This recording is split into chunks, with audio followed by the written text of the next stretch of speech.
Let's get a Labor Party perspective on some of these big issues. I'm joined from Canberra by Victorian Labor Senator Kimberley Kitching. Thanks for joining us, Kimberley. You're in Melbourne, actually. Look, I wonder if you can tell me first up, Kimberley. I am in Melbourne. Yeah, I wonder if you can tell me first up, we're in recession, 7% reduction in GDP.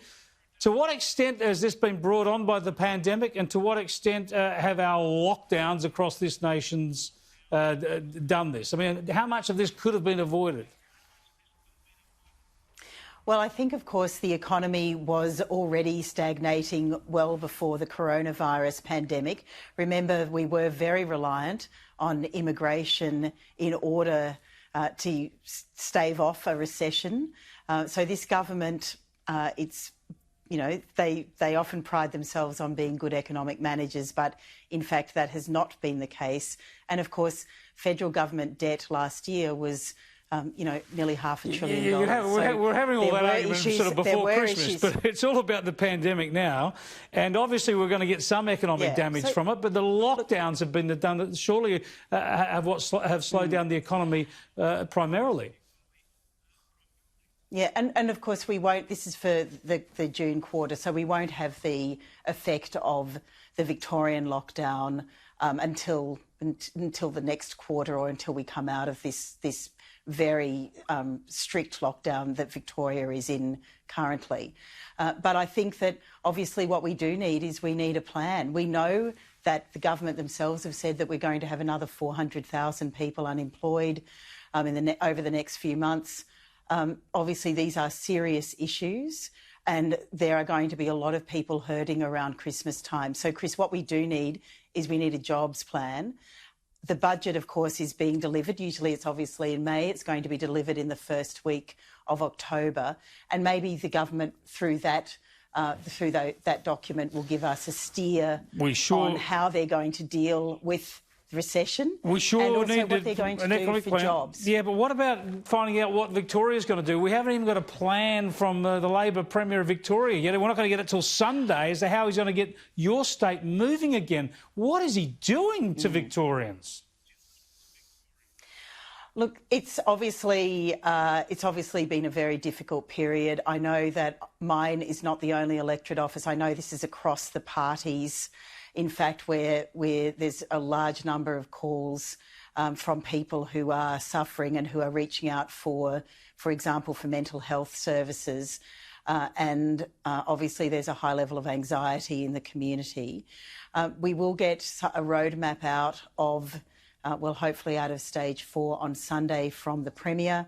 But, obviously today is also a hard day for a lot of Victorians, because I think it's really hit people when the AFL Grand Final has been announced to be going to another state for the first time. And I know that there are a lot of people who are, it's affected people, because obviously it's such a sort of a time of the year when Victorians really sort of celebrate and come out of winter. Sure. Well, they can thank Daniel Andrews for that. It's been a hard day. You must be disgusted at your Labor colleague in Queensland, Anastasia Palaszczuk, who has had pregnant mothers turned back to Sydney, families torn apart, businesses held up, people can't go visit dying loved ones, yet she allows the hoi polloi of the AFL to fly into town and make their big announcement.